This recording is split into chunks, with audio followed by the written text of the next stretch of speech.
All right. Well, thank you for joining us, everyone. My name is Jasper with Score Main, joined by Pete Nikitas, one of our mentors and an expert on sales, here to present today's presentation on the anatomy of a sales call. If you're not familiar with Score, we're a nonprofit partner of the SBA, working across the nation with small businesses from open to close.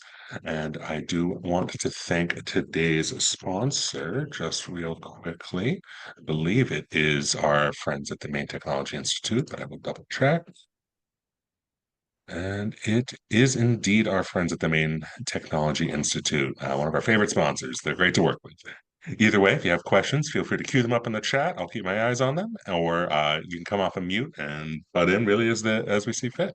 Either way, Pete, why don't you take it away? All right. Thank you, Jasper. Harry, I think it's just the two of us. Is that right?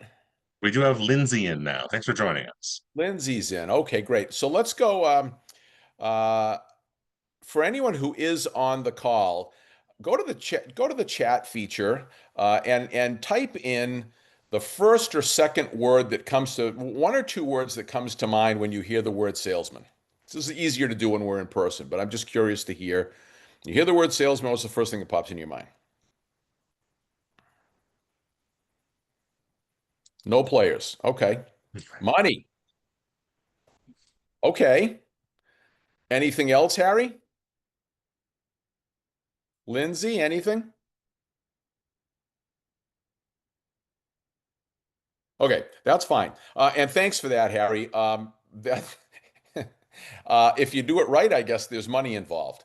Um, so when we do these and have a variety of or a broader uh, group, and we ask that question, generally we hear some anxiety, maybe some negatives, maybe some skepticism about sales or salesmen. And what I'm going to attempt to do here today is break this into three components. First, we're going to do a little bit of a mindset refresh, address a few of the fallacies I think about sales. Then we'll cover building blocks. And then at the very end, I'll take you through the stages, very briefly, the stages of a sales call, and we'll part with some of my isms. So we'll go to the next slide. And first thing I think that we have to do is well, actually, let me back up before we get into this. Long time ago, my kid was in fourth grade. I get brought into career class and had to explain or wanted to explain what it is that salesmen do for a living. And that night, he came home with an envelope of thank you notes from all these young urchins. And the first one said, "My mom says that salesmen are pushy, but you seemed like a nice guy." And the second one said, "My dad says that salesmen lie to get you to buy things." And what I found interesting about that was that these kids are in fourth grade. They had never had an experience with a salesman at all. They were being fed the narrative by their folks. And if you fast forward to today, those parents are minus plus 60 years old. And the question that I never got to ask them was, is this view of sales or salesmen experiential, or is this sort of some kind of conventional wisdom or societal norm? And there's a little bit of both. But if you start to think, if you view salesmen suspiciously, maybe with a little skepticism, maybe some neggies, when you have to engage in sales, whether it's as a career sales professional or some ad hoc sales function for whatever group that you're in, your mind isn't in the right place. You're already thinking to yourself, gee, I don't know if I want to do this. This isn't really cool. Um, and what I'm going to do, Jasper, is jump ahead to the next slide. And I think what you need to do is, I know what you need to do is you need to control your own narrative, because the truth of the matter is, um, I've been doing this a long, long time, and I can tell you right now that salesmen are not liars, liars are liars. And pushy people, but salesmen are not pushy, pushy people are pushy.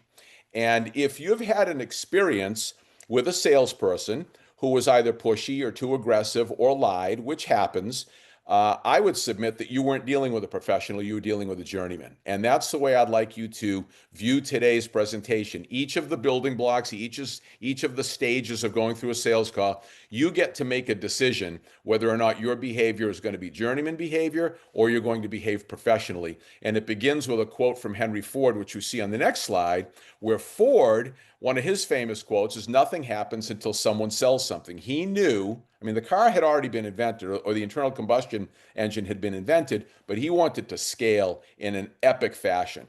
And he knew that if his salespeople could not go out and convince the public, the broad public, that transportation by internal combustion was better for them than horse and buggy. You'd see horses tied up outside of Walmart and Hannaford's. He understood, and you should all understand that in your organization, if payroll checks clear, it's because something got sold. The variable that you get to, so it's table stakes. Everybody's in sales. But what you get to control and you have to control is whether your behavior is going to be that of a journeyman or you're going to be more of a professional. So now I'm going to take you through a platform. Next slide, please. For those of you who are solopreneurs, it can be a very, very lonely, excuse me, not lowly or lowly, lonely existence, right? You are the chief cook and bottle washer. And when you're out in the marketplace or someone comes to your shop or whatever and you're alone, there are days when it's going to be a little bit overwhelming. It's going to feel like a lot's not going in the right direction, and you feel like an army of one. And so the first thing that I'd commend to everybody, business, social, professional, is that you create your own PBOD, a personal board of directors. These will be 5 people from different parts of your life who know you, who come from different careers, different backgrounds, so that during the course of your business, on that day where you find yourself up against it and you're just having a day, you can hit one of them on speed dial and call up and say, I've got a marketing thing I'm trying to puzzle through. I've got a financing thing I'm trying to puzzle through. And as you sort of come to rely on these folks, you may present as an army of one, but your confidence level will be totally different because each day something will go wrong or you'll bump up against something that you haven't experienced before, but you don't freak out because you know you've got this group, this personal board of directors in the background. Next slide. My ism for today, if I had to tell you one thing, I would say that business is simple. It is not easy, but it is simple. And it comes down to whether or not you're willing to listen to the market. Because when you listen to the market, it always tells you what your next move has to be. You can agree, you can disagree, you can execute or not execute, doesn't matter. When the market speaks, it's telling you what you need to do. Ignore it at your own peril. Journeymen do not listen to the market. Journeymen are moving too quickly. They're not thoughtful. They're not really that interested in your outcome. They're more interested in their outcome, and they tend to miss all the cues. So, next slide. How do we listen to the market? Okay, here's a cute way of saying it. There are 3 things out there that don't lie: babies, alcohol, and the market. So, let's move on to the next one. The way you can listen to your market is to form a one-time client advisory board. And this would be, and these will take all different forms. If there were 100 people on this call, each advisory board would be a little different, a little nuanced, but directionally, you want to have 6 people who consume your product and or your competitor's product or service in a room for 2 hours. And the only people who will say no when you invite them to this are people who are not going to be in town that day. Folks love to help. They love to be invested in your business and in your success, and they will come. And so you hit them with a 5-point agenda. The first 3 are sort of throwaway topics, just to sort of get the crowd moving and understand who the alphas are in the room. And it can be a discussion around how you communicate with the market, what your marketing strategy is, maybe some customer service questions or issues. That sort of gets the thing rolling. And then you get to the part where you're going to, the second half of this 2-hour meeting is really where the magic is, maybe the last 30 or 45 minutes. And that's where you ask these people to sort of characterize what it is that you do and how you do it, so that if they're out in the marketplace and the opportunity presents, or somebody says to them, hey, I see that you use so-and-so attorney or dry cleaner or whatever it happens to be, why do you keep going back there? And you want to listen very, very, very carefully to how they are characterizing what you do in the marketplace. And if you like what you hear, not necessarily because it's positive or negative, but if you like the way they're characterizing you and you think it's a complete story, you leave it alone. In a lot of cases, they may be missing 1 or 2 nuggets that are very, very important to your message. And you can reorient them either at the client advisory board or in a subsequent meeting, because these people, if you've got 6 of them there, they are your new sales force. You are no longer the only salesperson there. They're going to go out and evangelize on your behalf, and we want to make sure that they're presenting your business the way you want it to be presented. And then the final component of the advisory board is growth. This is where you explain to folks where you are, where you're heading, what your target growth rate is, or your revenue expectations, or any of that. And you put the question back to them. If I'm to get to this spot 5 years from now, I have some ideas as to how I'd like to do it, but I'm curious to hear from you folks as practitioners here. How would you do it? You're going to hear one or two things that you had not considered because you're in the fog of war and you're too close to it on a day-to-day basis. And they may tell you your price is too high, your price is too low, it's the wrong color, you're not shipping quick enough. This is the market telling you what you need to do to achieve the success goal. So it is simple. You only have to ask. The journeyman does not ask, by the way. The journeyman has already made up their mind about the world and how everything's supposed to go for the rest of their lives. The professional salesperson, business operator, always goes to market and asks the questions. So next slide. And the way you can sort of gauge yourself is, right, God gave us 2 ears and 1 mouth, and we're supposed to use them in that proportion. So the art of selling does begin with the art of listening. You have to be able to ask the right questions. Once you get past the, hey, how your tomatoes growing stage, people will tell you everything that is on their mind, including what they need to be able to do more business with you. And if you find that you haven't heard enough when you're engaged in this type of a thing and you want to learn more and you want to keep the conversation going, the pro hack is to say, that's interesting, tell me more, and they'll continue. And during this presentation or this interaction, sales interaction, you will ultimately get to the point where they describe where they're in pain, what it is that they need. And if you've guided the conversation properly, you're going to be bringing them to the point where they're actually asking for an improvement in goods or services over what they have. And that's your turn to make your presentation. Next slide. And if you want to check yourself when you're having an interaction, particularly if it's an initial interaction. When it's finished, if they learned more about you than you learned about them, you lost. I was at a networking meeting this morning, and that theorem was in full force this morning. Folks cannot wait to tell you about them, about them, about them.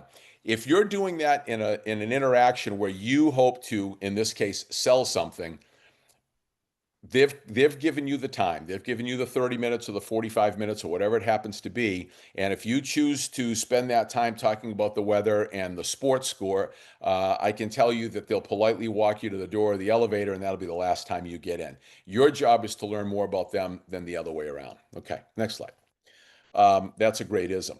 So now we get to the point where it's like, okay, I've taken some of Pete's comments to heart. I've got the appointment, and I'm going to be in front of this client, and it happens all of a sudden. It's like, oh my God, what am I going to say? We hear this all the time. When I get in front of people, I'm not sure what to say. Well, when we go to the next slide, I'll tell you what to say. So there are 3 bodies of work that everybody has to have under control. The one is the elevator pitch, 15 seconds, 20 tops. Most people aren't really that interested, so there's no sense making their ear bleed if they're just being polite. The second one, which is a little more important, is the talk track. And if you're in a substantive interaction and you know that they're asking the questions sort of selfishly because they want to learn more about you, your goods, how you're going to help them, then that's your talk track. It's a little bit about your market, what you do, how you do it, why it's favorable over where they are today, or why they need to get this involved in their organization right away. That's your talk track. And you should have something there that can expand and contract based on the environment. You'll know whether you need to get it out in 2 minutes, or if you happen to be seated someplace and you think that there's a little more. You can say a lot in 15 minutes, believe me. So talk track. And then the last one, which really is the most important one, is closing language. That's the single point of failure for every journeyman. They don't know enough to ask for the order and land the plane. They just keep going and they run right past it. So how do you do that stuff? How do you create an elevator pitch, a talk track, or a closing language? Next slide. There's a process. This is a great platform. It's simple wordsmithing, and everybody can do this. Everybody can do this. If you have correctable vision and a pad and paper or a computer, you can do it. The 4 R's: write it, read it, refine it, repeat it. For those 3 bodies of work that I talked about on the last slide, for the elevator pitch, for the talk track, and your closing language. And the reason that you have to do this, and it's probably 10 times for each of the 3 bodies of work. A lot of folks can stand up and speak extemporaneously. I assure you, even folks that can do that, it's a little different each time. And you want to get these bodies to the point where they're very conversational. You don't have to think about it. You may think that it's boring and repetitive, but these people you're in front of are hearing it for the first time.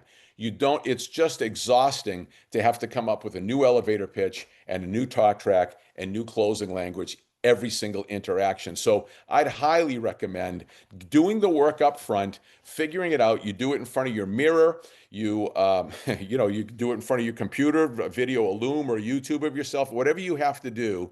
But you write it down, then you sort of read it back, refine it, take out the filler language, take out the nonsense, and you repeat it until you get it down to the time frame that makes sense and sort of the cadence and the tempo and the intonation and so on and so forth. Wordsmithing, very, very important. And once you've conquered wordsmithing, you're off to the races. Because I can remember Chuck Noll once, he was the Pittsburgh Steelers coach at one point in time, said to Peyton Manning that you only experience stress when you don't know what you need to do, when you don't know what you're doing. And when your wordsmithing is in place, you'll feel like you know what you're doing. Your confidence levels go sky high. All right, next one. Another thing that we hear in sort of basic sales coaching and training segments is what about the objection? That's what everybody seems to fear. And I submit that you can forget. The objection is when you ask for the meeting and they say no. That's problematic, okay? Then you have to find a way to get past that. Once you're in the meeting, you aren't getting objections. You're getting invitations to continue, invitations to engage. You say, I sell this by the half truckload. They say, well, I only buy a pallet at a time. Not an objection. They're explaining their life to you. That's your opportunity to counter with how and why what you do is actually going to serve them better. And they're giving you all the information that you need to make an adjustment and adapt to the situation. So please take this whole notion of objection, if it's giving you any anxiety at all, and banish it. Because once you're there, once you're in front of the client or they're in front of you at your place, they're there for a reason. They want to be schooled and they want to walk out feeling better than when they came in. Don't get freaked out over objection. Next case. So the other thing is, it's nice. You can move forward, Jasper. It's really nice when you go someplace or the client comes to you and everyone signs on the dotted line and you get the order and you've made your transaction. If you look out into the environment and you see all the revenue that's floating around in the atmosphere right now, 80% of it happened after the 5th interaction. It's very, very unusual, particularly for sizable commitments and investments. Very unusual that on the first meeting or the first interaction, someone is going to say, "Oh my gosh, I have to have this right away." Usually, when by the time you get to that point, there have been 4 previous interactions: phone, email, bumped into them, Zoom, whatever it is. However, when you're in that interaction, yes, nice if you get the order, but if you didn't get the order and that was your goal, you have to understand why. If they've committed the time to you so that you could have this interaction and they say to you, "Sorry, we're just not ready," or "We're going to go in a different direction," they're just sharing information with you. If you have a responsibility to yourself, and they will feel very, very comfortable explaining to you why it's not happening right here at this point in time, so that you can go back to the shop and adjust, so that when you return, and in most cases at some point in time you will return, you'll have been able to make the adjustment that the buyer or the purchaser or the consumer told you about. And again, that journeyman, if they don't get the order, they leave, and if you ask them after the interaction what happened, they'll blame it all on the consumer. Not very thoughtful, not very thoughtful behavior. All right, so next slide here. So once you've got sort of this whole thing under control, you've accepted the platform in one form or another. When it comes to the point in your career, or whether you're a career salesperson, or if, as I said earlier, if there's some ad hoc selling that has to go on in your job, if increasing sales or increasing revenue or increasing a number of meetings or interactions, or whatever, is central to your role, you need to own it. You got to be all in. You need to put it on your calendar. You need to be able to share that calendar with your stakeholders. If you're operating by yourself, then maybe you have to share it with a partner, a parent, a friend of yours from the club, whatever it has to be. You have to put yourself out there and own that next week I'm going to engage in sales 1 hour a week or 10 hours or 2 days. If you don't put that, if you're not comfortable with selling and it's not something you've been trained to do, then by the time it gets to be 4 o'clock or Friday afternoon, you will have kept yourself busy with everything else in the world.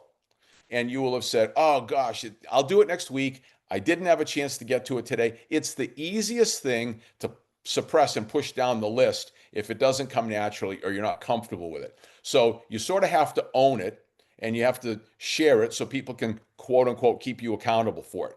Uh, I've always also found that if you really want to separate yourself from the next person behind you, you have to adopt a do one more philosophy.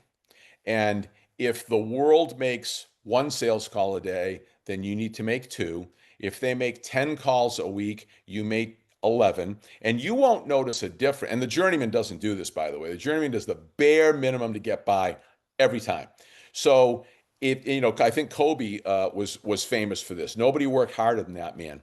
Um, if convention is 5 sales calls a week and you just make 6 or 10 to 11, you won't notice the difference after a day or a week or a month or a quarter.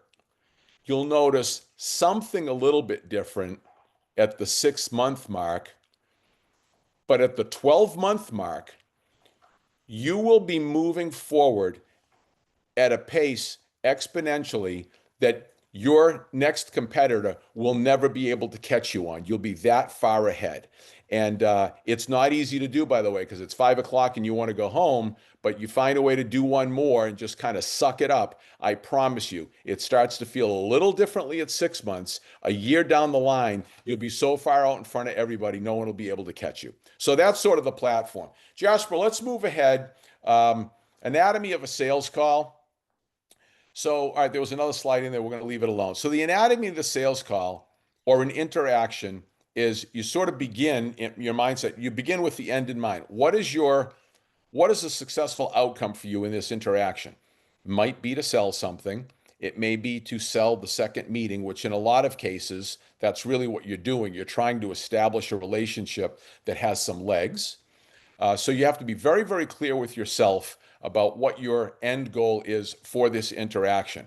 You need to take notes. You need to have it in writing. I never go into a meeting without a notepad where I've already got my notes on it, or maybe I've printed it because my handwriting can be a little shady at times. But you go to a meeting, you need to have your notes ready and you need to be in a position to jot down things that you hear. You need to prepare like no human. A friend of mine ran a development office for a school down in Connecticut, and the folks that he had on his team never prepared for anything. And he used to prepare when he went to see a donor, he would prepare 4 to 5 hours to go see one donor. And someone on his team asked why and why is it that long? And the answer was, I'm going to ask this guy for $100,000. 4 hours of presentation that's $25,000 an hour. I need to know everything about him, his experience, his relationships, his kids, his grandkids. So you need to do as much as humanly possible. The internet is a total open book. You've got Google, you've got LinkedIn, you've got the social media platforms. You need to print this stuff out and study this person, because once you're in the interaction, There's going to be something that presents itself that'll trigger something in your mind that you got from your prep work that's going to allow you to begin the bond, the next part. And you're not going to talk 20 minutes to someone about their sports car or anything like that, but just enough to acknowledge that you've got some cursory knowledge, some cursory interest. It says to them that you're a prepared person. Journeymen don't prepare; they wing it with the styrofoam cup of coffee and a silly laugh. So now we've bonded a little bit. Now you got to stir the pot. This is where you start to ask a few questions that are central to what it is that you do. And you know where your strengths are. And if you've prepared, you know where your competition's weakness is.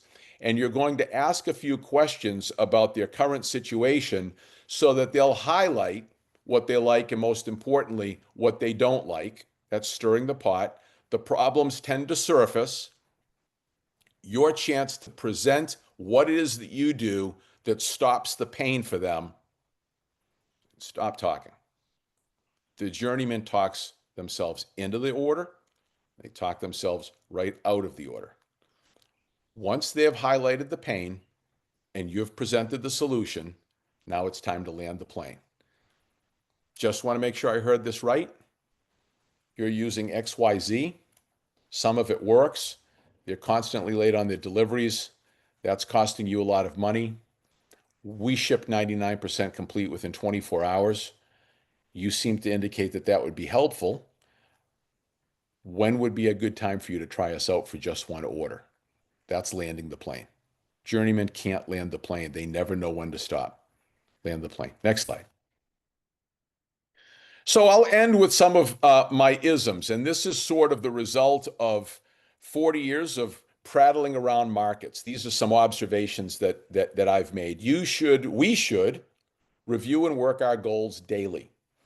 The trail gets very, very cold very, very quickly in an environment where the velocity and the volume of change is just jaw-dropping. And things change so very quickly that if you've got the right goal and the right plan, it should be easy for you to wake up in the morning, go to the office, wherever it is, and just do a quick review to make sure that the things that are filling your calendar that day match those goals. Because so often we get distracted, and believe me, it does not take long for that trail to get cold. Smile, especially when you're on the phone. People can hear that. They hear a smile. Enough said on that. The bane of everyone's existence right now is getting a return phone call. I don't think you need to return calls, emails, and texts from a telemarketer that is irrelevant to you. But if it's in your airspace, if it's relevant to what you do for a living, and there's any connection at all, it is a huge mistake to assume that you cannot return that email or that text. Nobody is too busy to be able to do that. You don't need to be involved. It can be, got it, gonna work on it, can't get back to you for another week or two. But the minute the client or the prospect gets the feeling that you're not interested, not only is that the end of it, but they tell the whole world about it. And I don't know whether it's just kind of the way life is or it's COVID or whatever, but I hear complaints and concerns about that multiple times a day. You will stand out from the crowd if you complete the loop on communication. Dress properly, they notice. You don't have to go out and buy a $2,000 suit, but in most cases, even if you're making calls or presentations in jeans and a polo, you have nothing to lose by making sure that the jeans aren't frayed and they're not dirty.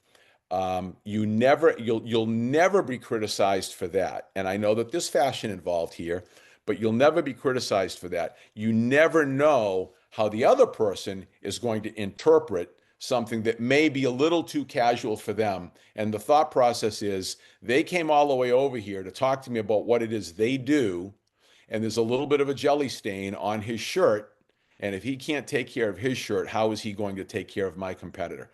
Never bash a competitor. It's free advertising.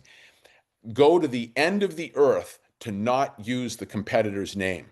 If the client brings it up, acknowledge, Yep, I know who they are. I bump into them. They're good people. They've got a good product. There's no question about it. We think we have a better mousetrap, and I'd be delighted to compare and contrast for you. Never bring up a competitor. Never smash them. You're done. Every time you smash a competitor, you're done. There's going to be a problem every single day. Be quick to apologize. Um, if there's a problem on a Monday and you ignore it on Monday, on Tuesday it becomes bigger. You know where I'm going with this. By Friday, you cannot get the genie back in the bottle. I promise you, you cannot get the genie back in the bottle.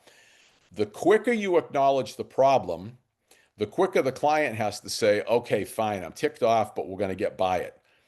Um, there's never a better time to address the problem. I think it was Mary Barra, the CEO of GM, said the best time to address a problem is the moment you hear about it. You get it, you move it off the table, and you move forward. Embrace your value. First thing people ask when you're trying to sell something is, well, what's with the price? I need a lower price. No, they don't need a lower price. You need to do a better job of explaining what your value is. Um, if you're priced properly from the beginning, agreeing to cut prices is a race to zero, and you're just not going to survive. More philosophically, live to help. Your client needs your help. Bend over backwards, go the extra mile, do something that the journeyman would never, ever, ever do. You may get paid last while they take care of other people, but you'll always get paid more. And then if you want to live a decent life, just make sure that when you get up and you go to work, you do good, you do better, you do more, and it's all going to work out fine for you. So with that, I jump to the next slide where I can give you a quick little thank you for attending today. You may or may not receive an evaluation survey on this. I think you'll get a link to where it lives on YouTube. And if there's anything that any of us can do to help you here at Score Maine, please feel free to reach out. We're here to serve, and I certainly appreciate your time today. Okay, Jasper, all you. Yeah, like you like you said, you'll be receiving a follow-up message from me, including a link to our YouTube channel where the recording of today will reside, as well as a survey that we do appreciate you filling out. If there's any questions, now's a great time to field them. You could either come off a mute and ask them, or put it in the chat and we'll read it out. In the meantime, though, if you didn't know about SCORE, we are a nonprofit partner of the SBA with mentors across the nation helping businesses from open to close. It's very easy to request a mentor on score.org by heading there, clicking on Find a Mentor after entering your zip code. It's a short form, and we hope to have people paired within a business day or two once we receive your request. And as I said, we're a nationwide organization. So if you're not in Maine, there's a mentor local to you, absolutely.